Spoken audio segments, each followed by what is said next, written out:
사랑하는 성도님 여러분, 7월 5일 화요일 아까베 시간이 돌아왔습니다. 오늘은 히브리서 4장 1절부터 13절의 말씀을 근거로 함께 은혜를 나누도록 하겠습니다. 히브리서가 기록된 시기는 성도들이 안식을 갈망하던 시기입니다. 예수님을 믿는다는 이유만으로 유대 공동체에서 추방당하기도 했고, 생업을 박탈당하기도 했고, 인생의 바닥을 경험했던 시기였기 때문입니다. 얼마나 그 고난이 더 이어질지 알 수 없었던 시기였기에 그들은 하나님이 주실 안식을 사모했습니다. 그래서 히브리서의 기자는 1절에 나오는 것처럼 안식에 들어갈 약속이 있다라고 말을 합니다. 그러면서 혹시 안식에 들어가지 못하는 사람이 있을 수 있으니 두려운 마음을 가지고 조심하라고 권면을 합니다. 이 권면은 단순히 성도들에게 겁을 주는 것이 아니었습니다. 하나님을 믿는다고 하면서도 안식에 들어오지 못했던 사람들이 있었기 때문입니다. 우리 2절 말씀을 한번 보실까요? 그들과 같이 우리도 복음 전함을 받은 자이나 들은 바 그 말씀이 그들에게 유익하지 못한 것은 듣는 자가 믿음과 결부시키지 아니함이라. 그들로 표현된 이 단어는 출애굽할 때 나왔던 이스라엘 백성들을 의미합니다. 그들은 안식에 대한 기쁜 소식을 들었지만 하나님의 말씀에 불순종하면서 안식의 복을 잃어버렸습니다. 그들은 광야에서 겪는 현실이 어렵다고 안식의 복을 내동댕이 친 것이죠. 하나님이 아니라 현실을 보면서 힘들다고 불평하고 고기 먹고 싶다고 불평하고 목마르다고 불평하면서 불신앙적인 행동들을 했습니다. 그 결과 안식의 약속을 들었던 그들 대부분은 안식으로 들어가지 못했습니다. 그들의 마음은 완고하여 하나님의 음성을 제대로 듣지 않았고 하나님의 말씀을 믿지 않았습니다. 그래서 믿는 마음이 없는 자들에게 주어진 안식의 약속은 그들에게 유익이 되지 않았습니다. 원래 구원이라는 것은 하나님과 사람 사이의 인격적인 상호작용을 합니다. 하나님이 복음으로 먼저 다가오시지만 사람의 반응에 따라 결과가 달라집니다. 믿음으로 긍정적인 반응을 하면 구원이라는 결과를 낳지만 부정적인 반응을 하면 출애굽 이스라엘 백성들처럼 안식에 참여하지 못하는 결과를 낳게 됩니다. 결국 구원과 안식의 약속은 하나님께서 먼저 베풀어 주신 은혜이지만 그 은혜를 우리가 믿음으로 화답할 때 우리의 것이 되는 것입니다. 그러니 오늘 우리에게 구원의 확신이 필요한 만큼 우리는 구원에 참여하는 믿음의 삶이 필요한 것입니다. 초대교회 성도들 중에는 현실이 너무 어렵지만 그 어려운 현실을 잘 이겨내 보려고 하는 성도들도 있었고 그 어려운 현실을 버거워서 어떻게든 안식이 빨리 당장 이루어지기를 바라는 성도들도 있었습니다. 그래서 그들 중에 일부는 신비적이고 구름 잡는 것 같은 나중의 안식이 아니라 지금 당장 주님께서 안식을 주시기를 바랬습니다. 즉 그들은 자신들을 핍박하는 자들이 심판을 받아 자신들이 평안하게 되는 것이 안식이라고 생각을 한 것이죠. 그래서 나중에 이루어질 안식이 빨리 자신들에게 주어지기를 바랬습니다. 그런데 이 생각은 오해였습니다. 안식은 앞으로 주어질 것만이 아니라 이미 주어진 것이었기 때문입니다. 그래서 안식은 나중에 우리에게 오는 것이 아니라 지금 우리가 그 안식으로 들어가는 것이죠. 사실 안식이라는 것은 이미 우리에게 주어졌습니다. 3절과 4절은 창조 때부터 안식이 시작되었다라고 표현을 합니다. 물론 주님께서 예수 그리스도께서 이 땅에 재림하시고 이 세상이 재창조가 될 때에 온전하고 영원한 안식이 시작되겠지만 그럼에도 하나님이 이 땅을 창조하실 때부터 안식은 시작되었고 진행되고 있습니다. 그렇다면 누가 이 안식에 참여할 수 있을까요? 5절과 6절에 나오는 것처럼 이스라엘은 불순종으로 참여하지 못했는데 그래서 오히려 우리에게 하나님이 준비하신 안식에 참여할 수 있는 기회가 열렸습니다. 안식의 약속이 주어진 우리는 모두 은혜로 안식에 참여할 수 있게 되었다라는 것이죠. 자, 그렇다면 어떻게 안식에 참여할 수 있을까요? 우리 7절 말씀을 한번 보시겠습니다.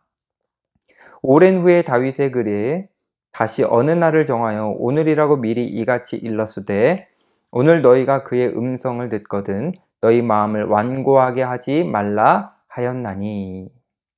이스라엘은 마음이 완고해서 안식에 참여하지 못했습니다. 그들은 거짓과 악에 미혹되어서 하나님을 향해 딱딱한 마음으로 불순종했기에 안식에 참여하지 못했습니다. 따라서 하나님의 말씀에 대한 부드러운 마음을 가지는 사람, 그리고 그 부드러운 마음으로 순종을 하는 사람은 안식에 참여할 수 있다는 것입니다. 자기중심적인 딱딱한 마음이 아니라 하나님 중심적인 부드러운 마음을 가지면 안식에 참여할 수 있습니다. 여기서 안식에 대해 오해하면 안 됩니다. 출애굽한 이스라엘 백성들에게 주어진 안식은 8절에 나오는 것처럼 가나안 땅 자체를 들어가는 것이 아닙니다.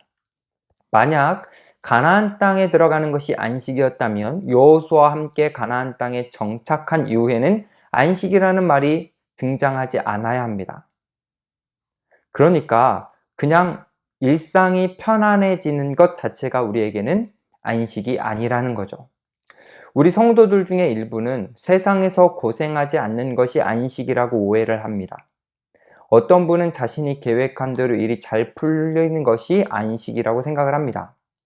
하나님이 말씀하시는 안식은 우리가 휴가지에서 편안하게 쉬는 것처럼 안정을 누리는 것이 아닙니다. 하나님이 말씀하신 안식은 하나님 안에 있는 것입니다. 그래서 고난 가운데 있던 초대교회 성도들도 환경은 어렵지만 안식을 누릴 수 있는 것입니다. 이 안식은 부드러운 마음으로 하나님 앞에 나아가 하나님 앞에 순종할 때, 하나님의 말씀에 순종할 때 주어지는 건데, 그래서 9절에 나오는 것처럼 미래만이 아니라 지금도 누릴 수 있는 것입니다. 험난한 세상을 살아가지만 지금 하나님이 주시는 안식을 누릴 수 있는 사람들이 있습니다. 우리 10절 말씀을 한번 보실까요? 이미 그의 안식에 들어간 자는 하나님이 자기의 일을 쉬심과 같이 그도 자기의 일을 쉬느니라. 사람이 인생을 마감하고 하나님이 영원한 구원 과정으로 들어가게 해주시는 그 쉼, 그것도 안식입니다. 하지만 지금 이 땅에서 하나님의 영원한 구원의 은혜를 누리며 살아가는 것도 안식인 것이죠. 그래서 지금 안식을 누리는 사람은 자기의 일을 쉰다고 우리 말씀에 표현된 것처럼 자기가 하고 싶은 일을 내려놓습니다. 자신이 주목받는 일을 내려놓습니다. 그리고 하나님의 일을 주목하면서 하나님이 자신을 통해 이 땅에서 하나님이 주목받으시는 일에 집중을 합니다. 자기중심적인 삶을 내려놓고 주님 중심적인 삶을 살기 위해 주님께 더 나아갑니다. 그리고 주님 안에 거하게 되지요. 그래서 그 주님 안에서 진정한 자유함을 누리면서 세상이 줄 수 없는 평안을 누리게 됩니다. 그 주님 안에서 몸과 마음과 영혼이 쉼을 얻게 되는 거죠. 이것이 바로 안식입니다. 이 안식을 초대교회 성도들 모두 누리기를 바라는 마음으로 히브리서 기자가 편지를 쓴 것입니다. 11절에 안식에 들어가기를 힘쓰라 라고 권면하는 것처럼 이 안식을 누리기를 바라고 또 이 안식을 사모함으로 힘써야 한다라고 권면을 하는 것이죠. 사실 실패했던 이스라엘 백성들과 다르게 우리는 이 땅에서 안식을 누리는 것에 성공할 수 있고 이를 통해서 영원한 안식도 소망할 수 있어야 합니다. 이 땅에서 안식을 누리고 영원한 안식을 누릴 수 있는 기회가 얼마 남지 않았기 때문에 우리는 힘써야 되는 것이죠. 우리 13절 말씀도 한번 보실까요? 지으신 것이 하나도 그 앞에 나타나지 않음이 없고 우리의 결산을 받으실 이의 눈앞에 만물이 벌거벗은 것 같이 드러나느니라. 하나님의 심판대가 곧 온다는 것입니다.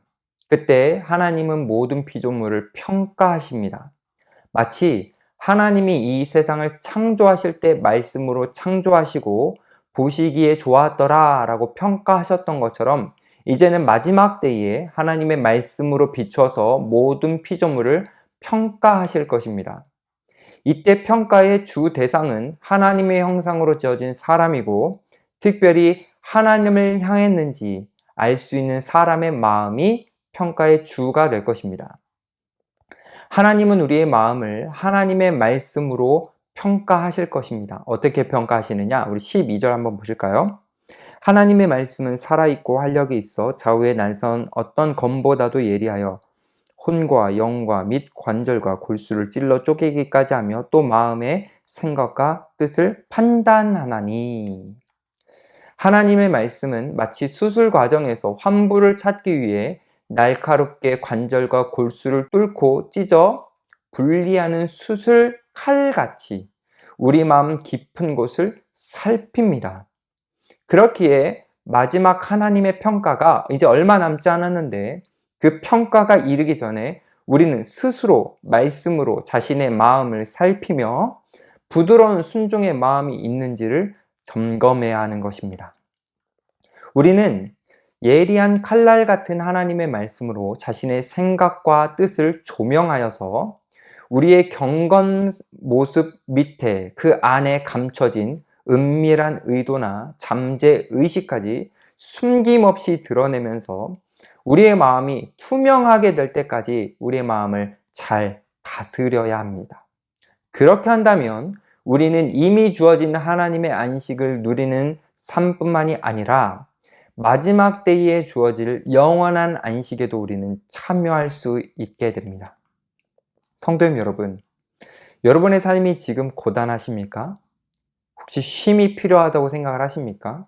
그렇다면 여러분에게는 안식이 필요합니다. 모든 것을 내려놓고 휴양을 즐기는 듯한 안식이 아니라 주님으로 그리고 주님 안으로 더 깊이 나아가는, 그래서 주님의 만지심과 통치하심을 경험하는 안식이 필요합니다. 힘들고 어려울 때, 삶이 답답할 때, 특별히 어떻게 살아가야 할지 모를 때 여러분 모두 다 주님 앞으로 더욱더 나아가시고 말씀으로 자신의 모습을 비추셔서 말씀이신 주님께서 여러분들에게 주신 자유함과 평안을 누려가시기를 소망합니다. 이미 여러분들과 저에게는 안식이 주어졌습니다. 이미 주어진 이 안식을 주님 안에서 아름답게 누리고 또 장차 영원히 주어질 안식을 소망함으로 하루하루를 주님과 함께 살아가기를 간절히 바랍니다. 기도하겠습니다. 하나님 아버지 감사합니다. 오늘 히브리서 기자의 권면처럼 우리가 스스로 조심하면서 하나님의 안식에 더욱더 들어가기로 힘쓰는 자들이 되어지기를 간절히 소망합니다. 이미 예수 그리스도를 통해서 우리에게 안식을 주셨사오니 주님 안에 거하여 그 안식을 누려가게 하여 주시고 특별히 이 세상이 끝날 때, 우리의 인생이 끝날 때 영원하게 주어질 하나님 나라의 안식을 사모하게 하여 주셔서 세상을 향하여 살아가는 자들이 아니라 하나님 나라를 향하여 살아가는 우리 모두가 되게 하여 주시옵소서. 하나님이 주신 그 안식을 통해 하나님 신 평안과 자유함과 그 은혜 안에 있는 기쁨을 마음껏 누려가는 오늘 하루가 되게 하여 주시옵소서. 감사드리며 예수님의 이름으로 기도드립니다. 아멘. 감사합니다. 오늘도 주님이 주시는 안식을 풍성하게 누리시기 바랍니다.